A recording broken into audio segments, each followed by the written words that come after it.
Bonjour et bon réveil, merci d'être avec nous et de nous accompagner tout au long de ce grand témoin pendant à peu près 1 heure. Un invité de marque qui nous fait valoir sa réflexion sur les événements qui font l'actualité. Ce matin, c'est Gilles Cosson qui nous accompagne. Bonjour Gilles Cosson. Bonjour.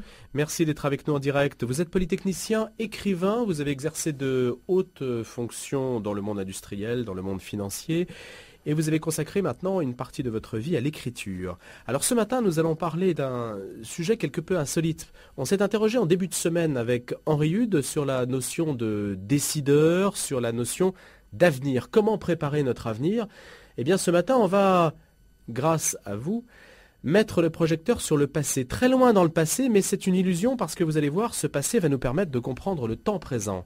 Votre essai s'appelle « Dans l'ombre de la décadence, du bas empire romain à l'Amérique d'aujourd'hui ». C'est aux éditions de Paris, Max Chaleil, que vous avez publié cet ouvrage. « Dans l'ombre de la décadence ». En soi, le titre est un peu décliniste, mais il faut aller au-delà, Gilles Cosson.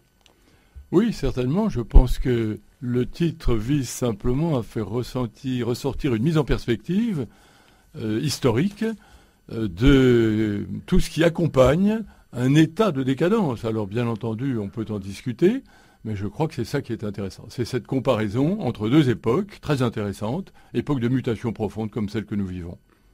À partir des œuvres de Julien Laposta que vous avez lues en intégralité. En effet, ce qui est tout à fait extraordinaire et qui pour nous est stupéfiant, c'est que Julien, en l'an 363, laisse une œuvre qui fait de grosso modo 600 pages, écrite à la première personne, et dans laquelle, grâce aux archivistes romains, il s'interroge sur son destin personnel, sur le destin de l'Empire qui lui échoua. Et à partir de là, on va pouvoir tisser toute une réflexion qui va vous emmener à cette comparaison, c'est vrai, un peu insolite et dont on va parler juste après votre portrait, qui nous amène à comparer deux figures, le bas empire romain et Barack Obama. C'est lui que vous avez choisi.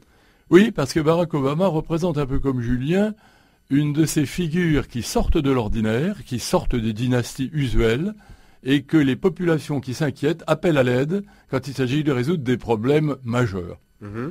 Et c'est ce qui se passe aux États-Unis aujourd'hui, où à l'évidence, l'arrivée des pays émergents en tant que grande puissance bouleverse ce qui étaient les habitudes de pensée des Américains. Alors évidemment, il va falloir expliquer tout ça parce que ça peut paraître encore un peu éventuellement abstru pour ceux qui nous écoutent, mais il va falloir, grâce à vous, bien maîtriser l'histoire et puis les parallèles que vous allez souligner, vous allez bien sûr devoir les expliquer. Alors une question quand même importante sur ce point, précisément parce que vous avez un itinéraire scientifique au départ, mais vous avez beaucoup versé dans le monde des lettres. Est-ce que l'un a enrichi l'autre ? Est-ce que les lettres ont permis d'être un meilleur patron? Je crois que l'un enrichit l'autre sur un point, et en particulier dans le domaine de la spiritualité, c'est que l'approche scientifique du monde tel que nous le connaissons aujourd'hui, avec en particulier le rôle du cerveau humain, de ces ondes cérébrales qui échappent de nous à tout instant, au moment où je vous parle par exemple, et qui ne meurent jamais, elles se contentent de se disperser, cela représente une approche scientifique qui connaît en ce moment des développements extraordinaires. La science du cerveau se développe à une allure prodigieuse. Et bizarrement, je constate que la tradition philosophique, que la tradition littéraire regarde avec une sorte de panique ces événements qui bouleversent la tradition purement analytique de l'intellectuel français. Alors je trouve que ça, c'est une perspective extrêmement enrichissante. Qu'est-ce que vous voulez dire précisément? En quoi cette peur panique est-elle manifeste?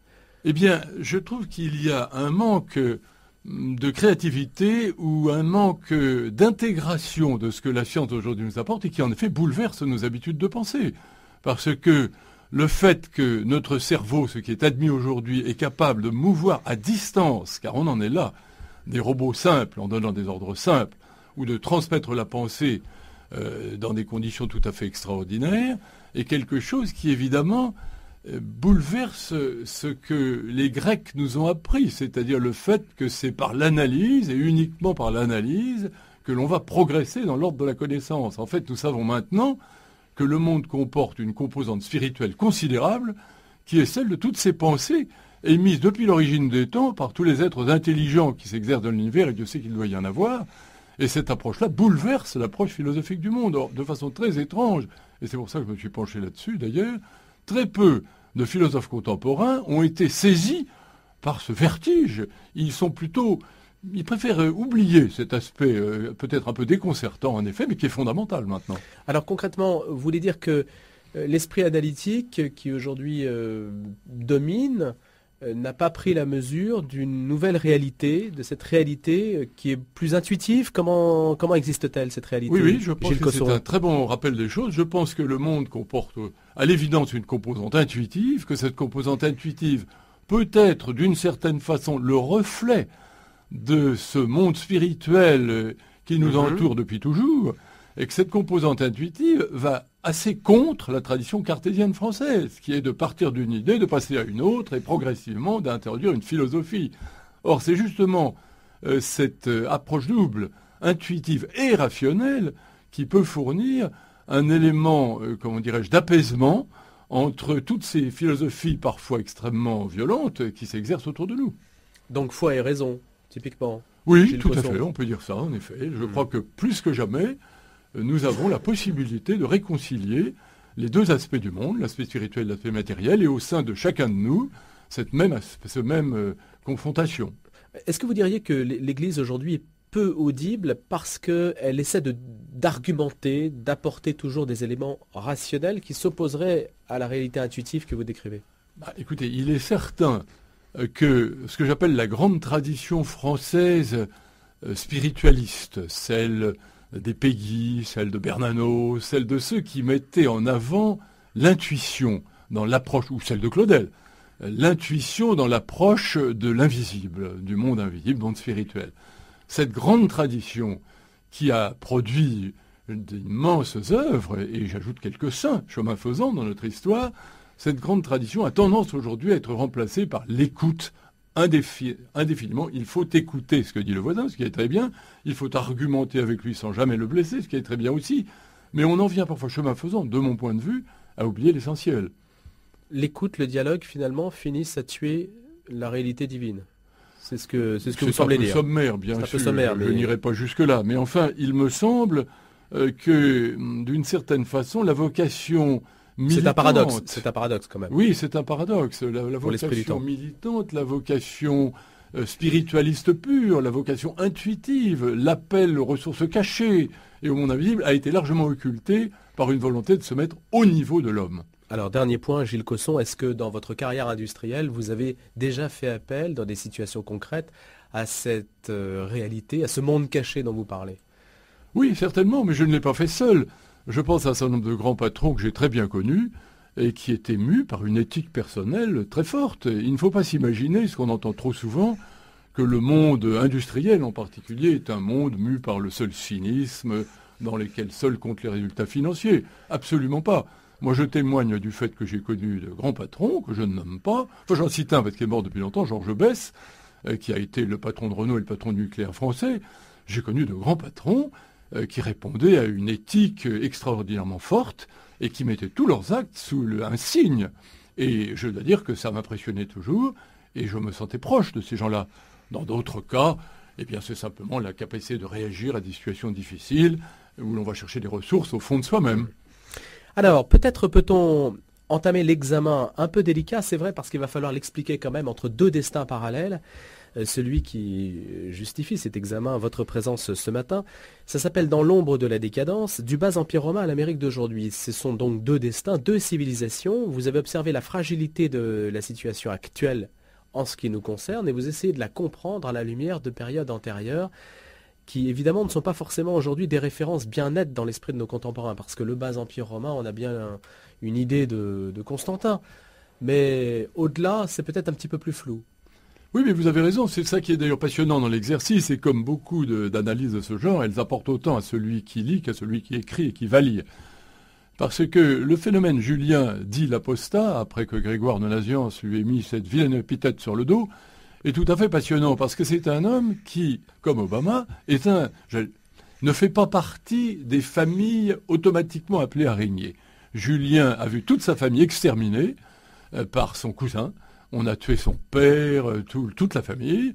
Il est le seul survivant. Pourquoi? Parce qu'il est très jeune. Il n'est absolument pas destiné à régner. On le met dans un coin perdu en Anatolie avec plaisir de se faire oublier. Ceux qui ont tué sa famille, ce sont les descendants de Constantin. Eh bien, ce sont les descendants de Constantin, en particulier Constance II, qui était le fils de Constantin, et qui était son cousin. Et Constance II, j'allais dire dans la tradition qui a suivi, on est en Orient malgré tout, c'est la tradition de Byzance qui va commencer à s'établir après, et puis c'est la tradition aussi des sultans qui suivront, décide que pour régner commodément, il ne faut avoir absolument personne qui puisse contester son rôle. Donc on extermine tout ce qui est autour. C'est une chose que feront les héritiers de Soliman plus tard. Et donc Julien se retrouve, pauvre petit garçon, exilé dans un trou perdu en Anatolie. Et à partir de là, il va se construire une personnalité. Et ça, c'est passionnant, parce que, un petit peu comme Obama, c'est un esprit réfléchi et philosophique.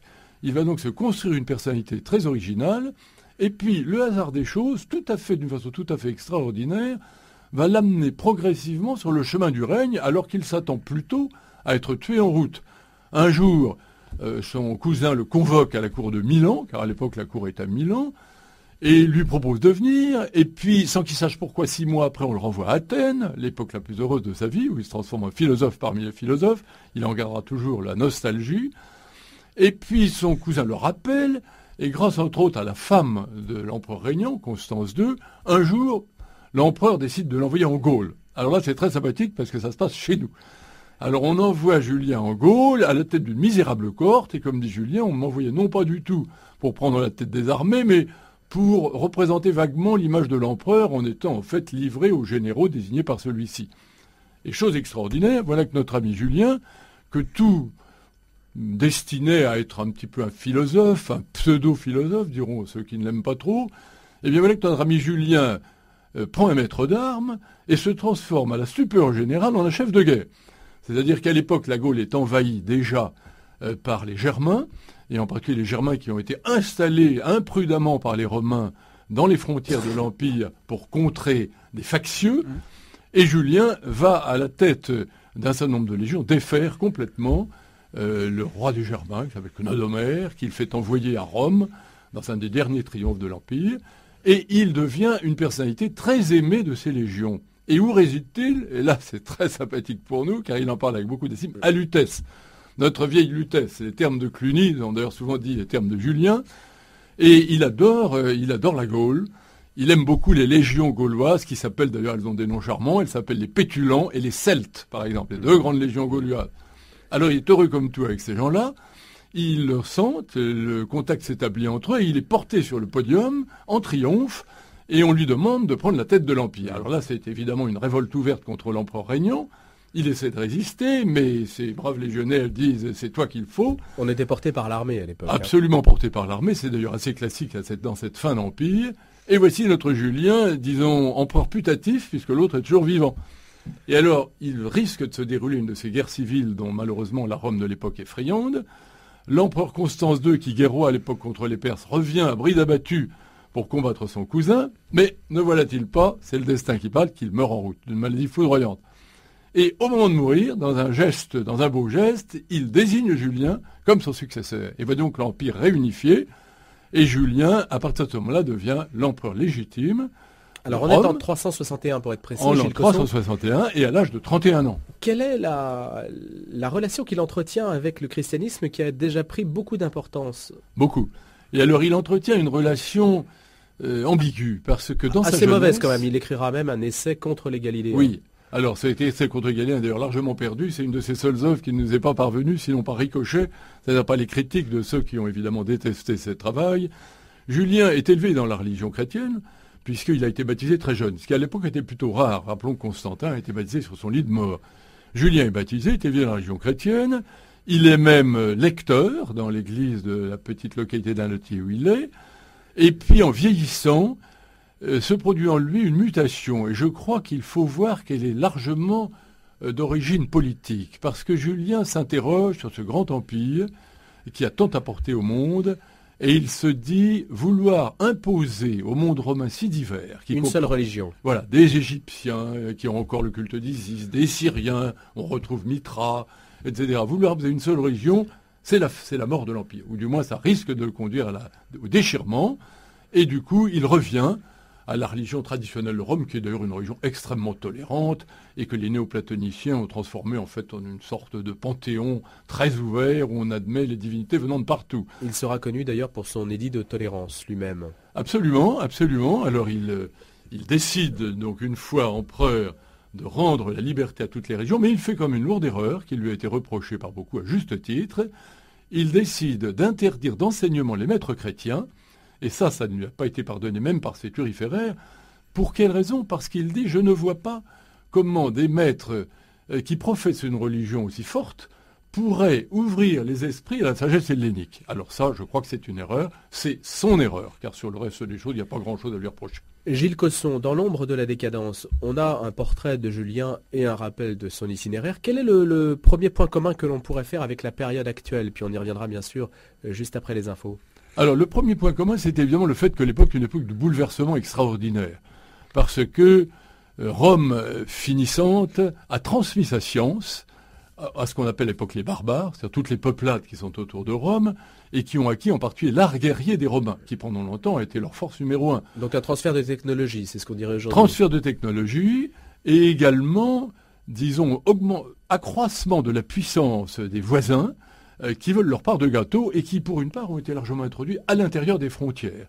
Ce qui fait que l'armée romaine est très souvent composée, de supplétifs étrangers, auxquels on promet la nationalité romaine au bout de 25 ans de service. Ça va nous rappeler quelque chose du côté des Américains d'aujourd'hui. Et de façon générale, l'inflation sévit déjà. La planche à billets, qui à l'époque est la planche à deniers, la fameuse monnaie romaine, on fabrique des deniers à teneur en argent appauvri pour payer parce qu'on n'a plus d'argent, les caisses de l'État sont vides. Et pourquoi sont-elles vides? Eh bien, elles sont vides parce que d'abord, les incursions barbares à l'intérieur de l'Empire ont appauvri l'Empire, c'est tout à fait évident, mais aussi parce que les habitudes de luxe et de consommation à tout va, là aussi ça nous rappelle quelque chose, qui sont celles de la Rome du Bas-Empire, assèchent les caisses de l'Empire en permanence. Donc vous voudriez dire qu'aujourd'hui on consomme trop, et le fait que l'on veuille toujours plus consommer, ça nous appauvrit, mais on tient le discours inverse, pourtant. Oui, je crois que c'est vrai, parce que quand on se penche sur les civilisations en expansion, tout au travers de l'histoire, on s'aperçoit que presque toujours, elles ont mis au-devant des valeurs presque toujours les mêmes. Très souvent une foi militante, pensons à l'islam de la conquête, très souvent l'esprit d'économie qui permet à l'État de remplir ses caisses et donc d'alimenter ses armées par toutes les armes dont elles ont besoin.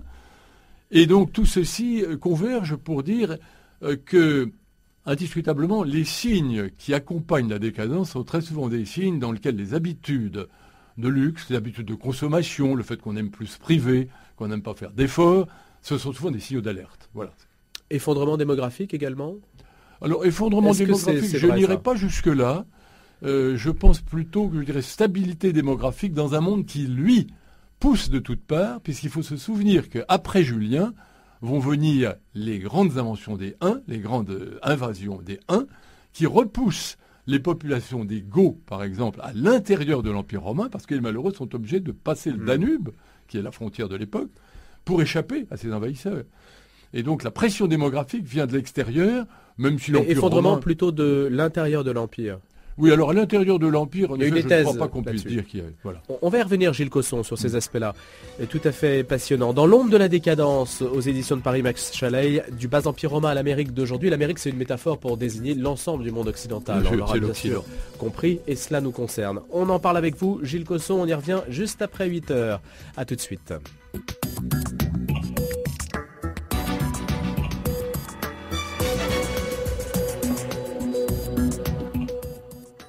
Or ou métaux précieux, vous possédez peut-être des bijoux, montres, diamants dont vous souhaitez vous séparer.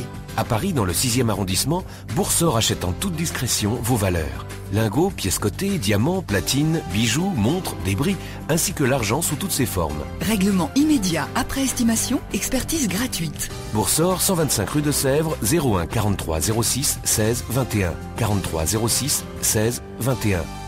Boursor, nous donnons un prix à vos valeurs. Radio Notre-Dame. Le grand témoin, Louis Dauphren. Et de retour avec nous, Gilles Cosson, polytechnicien, écrivain, haute fonction dans l'industrie, la finance, mais qui s'est consacré à l'écriture et à l'analyse précisément entre deux destins parallèles, ceux dont on parle ce matin.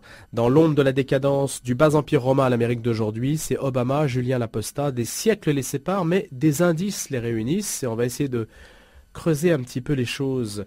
Vous nous avez dit, Gilles Cosson, un premier indice qui est important, puisqu'il est quand même d'actualité, l'indice monétaire, par exemple, entre le bas empire et la situation d'aujourd'hui.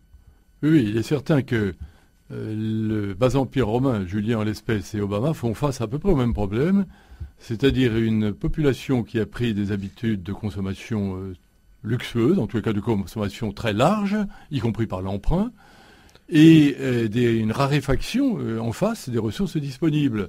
Donc malheureusement, il n'y a qu'une solution pour résoudre ce genre de problème, surtout quand vient s'ajouter une guerre extérieure, la guerre d'Afghanistan aujourd'hui, ou les guerres que Julien va mener. Et peut-être la Syrie demain.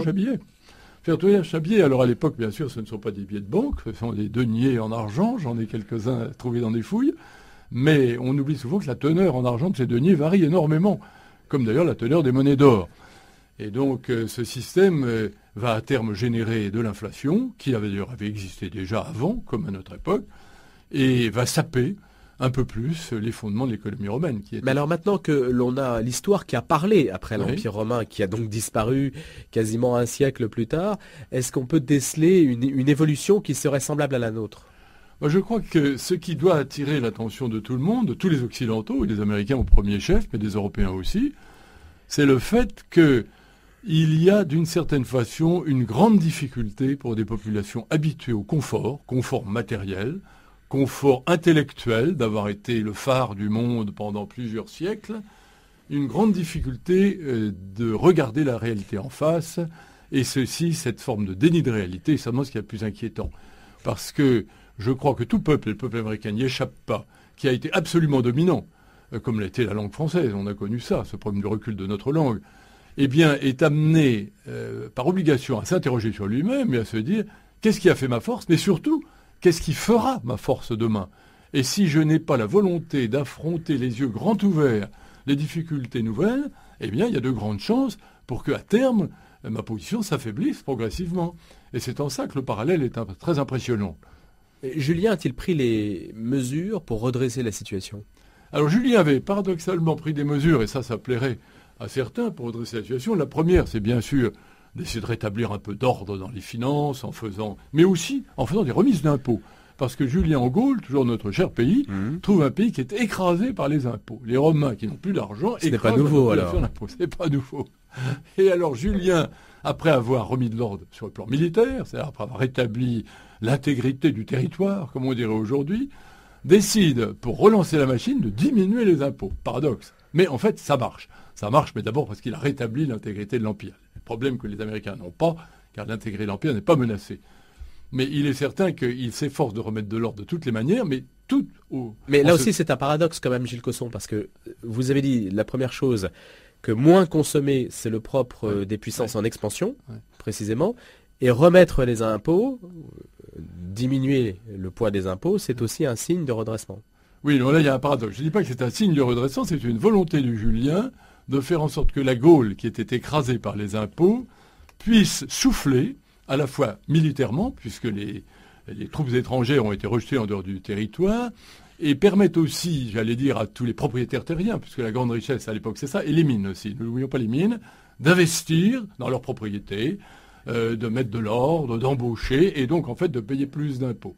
Alors il vaut mieux pas faire ça de façon trop large, parce que sinon il n'y a plus d'argent du tout dans les caisses de l'État. Mais il y réussit assez bien en Gaule. Alors, vous voyez un autre indice entre les deux époques, les deux destins. Je rappelle l'empereur Julien, 360, et notre époque actuelle. Vous estimez que l'affaiblissement des valeurs viriles compte également, doit être pris en compte. Pourquoi ? Oui, c'est certain, parce que quand on regarde les civilisations en expansion, que ce soit l'islam, notre propre révolution française, ou même le marxisme bolchevique à sa grande époque, vous apercevez que ce sont toujours des époques dans lesquelles les valeurs viriles sont mises au premier plan. Certains vous diront que ce ne sont pas des civilisations. Alors absolument, les sociétés dans lesquelles les valeurs féminines ont plus d'importance sont beaucoup plus agréables à vivre, il n'y a aucun doute. Mais il n'empêche que tu regardes ça froidement, avec un œil d'entomologiste, le plus souvent les sociétés en expansion, c'est des sociétés militaires, et ce sont des sociétés dans lesquelles les valeurs viriles ont une importance considérable. C'est Nietzsche qui disait d'ailleurs qu'il méprisait les fabricants aux grosses mains rouges, et qui disait de tout temps, une civilisation militaire sera supérieure à une civilisation industrielle. C'est quand même paradoxal, mais il le disait.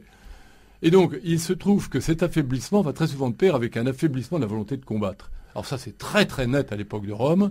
Julien se plaint amèrement dans ses œuvres du fait que les légionnaires sont avachis, qu'ils cherchent à avoir de bons repas, qu'ils chantent des airs langoureux, et que pour avoir des troupes convenables, il faut aller chercher nos bons Gaulois, enrichis de déserteurs germains qui forment des troupes magnifiques, et d'ailleurs il les fait venir en Orient pour sa dernière campagne. Mais voyons du côté des États-Unis, c'est très frappant. Une grande partie de l'armée américaine, je n'invente rien, tout le monde le sait, est faite aujourd'hui de gens qui viennent souvent du sud du Rio Grande ou qui n'ont pas la nationalité américaine et qu'on embauche en leur promettant à l'issue de leur service la nationalité. C'est ce que faisait Rome. Au bout de 25 ans de service, les légionnaires étaient faits citoyens romains. Et le prestige de ces civilisations, même sur le déclin, est tel qu'on se bousculait à ce moment-là pour avoir la nationalité à la sortie. Alors c'est très proche de ce qu'on voit aujourd'hui aux États-Unis, par exemple. Alors la différence, c'est que la technique vient peut-être offrir à l'Empire une façon de prolonger sa puissance que l'Empire romain ne disposait pas à l'époque. Oui et non. Vous n'aviez que les hommes à l'époque, alors qu'aujourd'hui, vous pouvez faire la guerre par drone interposé, quasiment sans présence humaine. On peut dire ça, mais il faut bien voir aussi que le drame de toutes les civilisations sur leur début de déclin, c'est le fait qu'elles ont en général transmis leur science à des tiers qui ne sont pas des nationaux d'origine. À l'époque de Rome, c'est très net, en particulier l'art de la guerre, c'est une chose que faisait très bien sortir Toynbee, a été transmis aux Perses, aux Germains qui se sont équipés, la cavalerie lourde des Perses, mais maintenant concurrence directe à la cavalerie lourde romaine, et tout est à l'avenant. Mais si vous regardez les États-Unis d'aujourd'hui, moi j'ai passé un an effectivement, il y a bien longtemps, au MIT.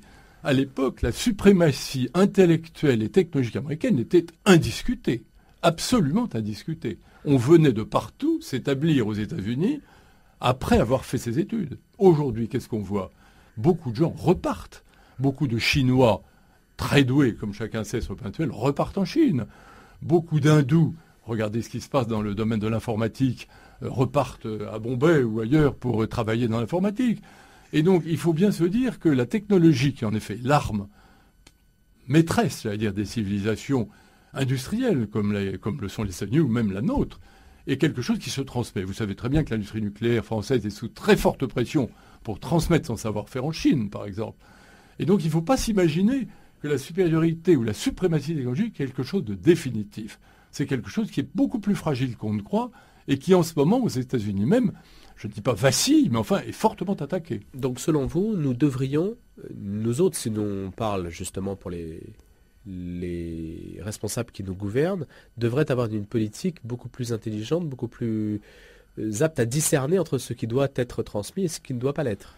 Oui, mais malheureusement, on n'est pas maître de cela. Vous avez mille fois raison.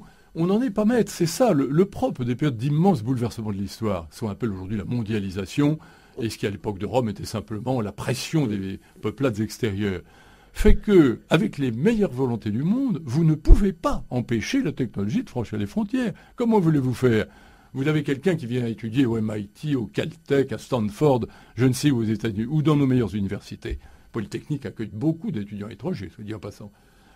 La plupart, autrefois, restaient. Je dirais même la quasi-totalité. Aujourd'hui, beaucoup repartent. Ils repartent avec dans leur bagage un savoir-faire intellectuel, tout à fait légitime d'ailleurs, qu'ils emportent dans leur pays d'origine. Mais pas nécessairement un savoir-faire industriel.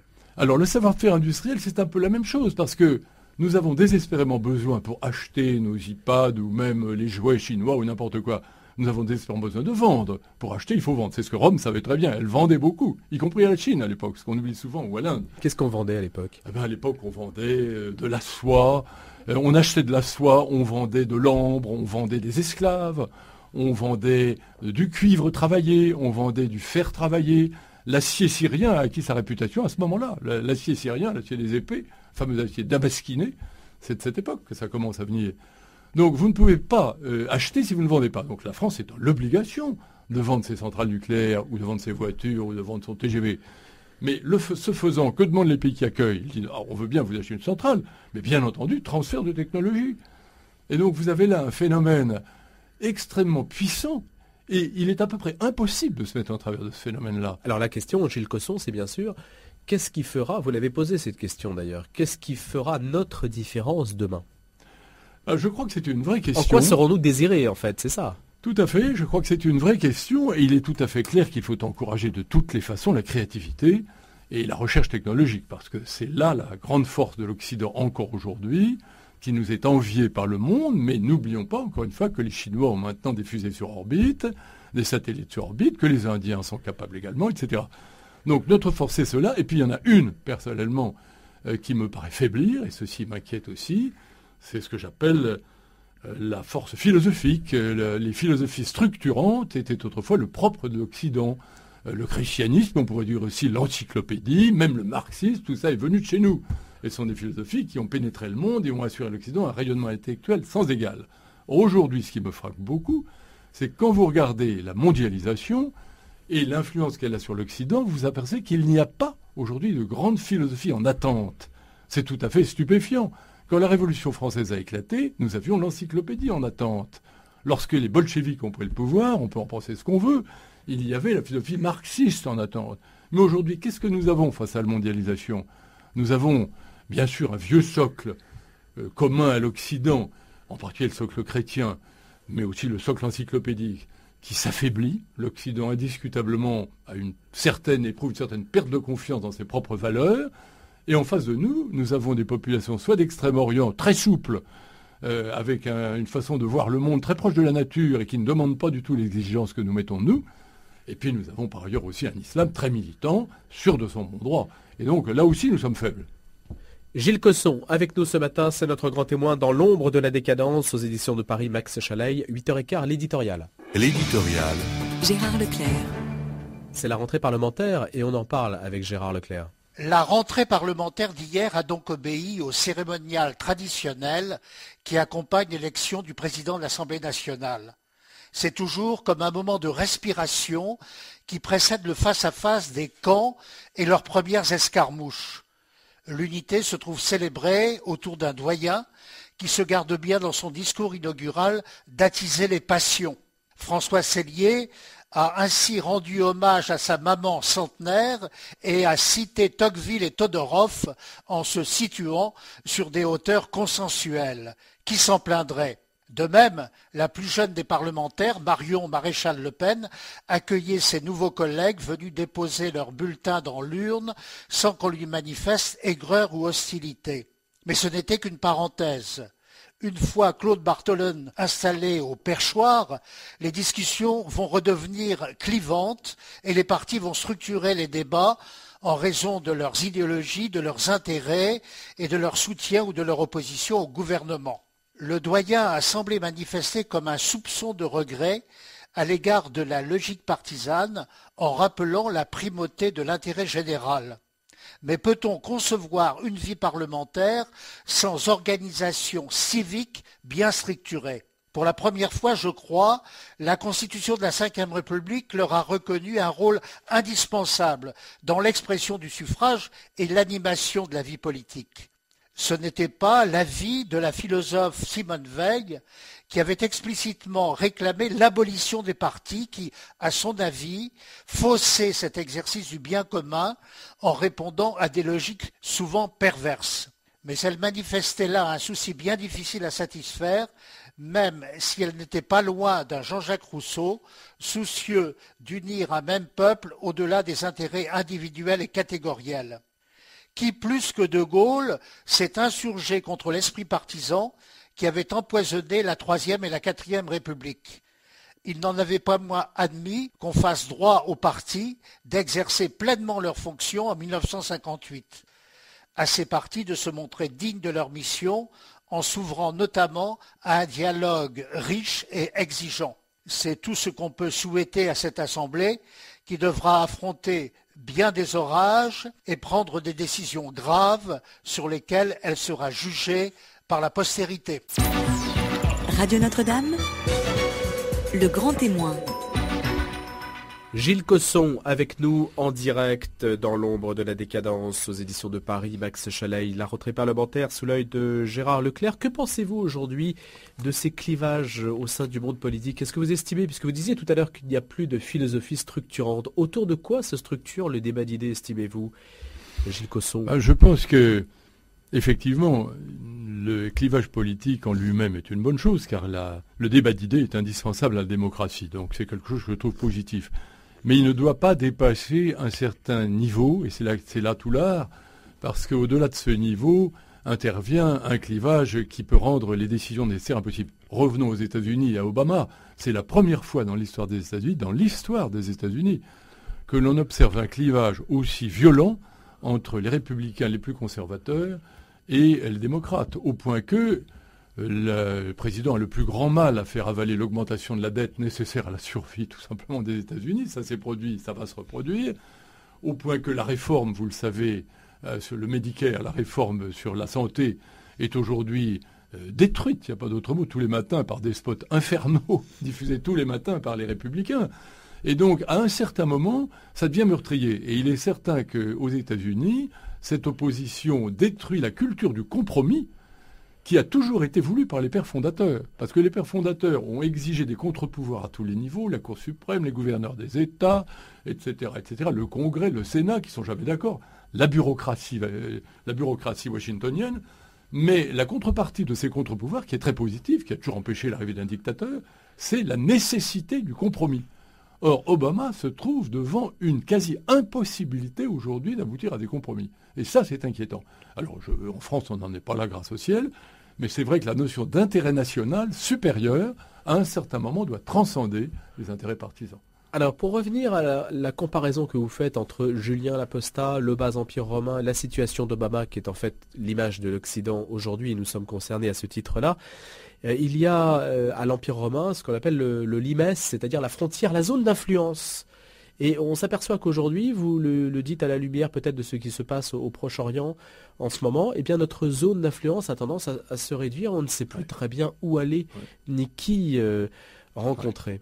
Oui, bien ça c'est toujours un indice également qui oblige à réfléchir. Vous avez raison de rappeler qu'à l'époque de la fin de l'Empire romain, la zone d'influence, le limes, se réduit comme peau de chagrin. Parce que, d'abord, Rome s'affaiblit, les barbares se renforcent, les barbares, comme on les appelait à l'époque, se renforcent, et jettent donc sur l'Empire le regard que le renard jette sur le poulailler.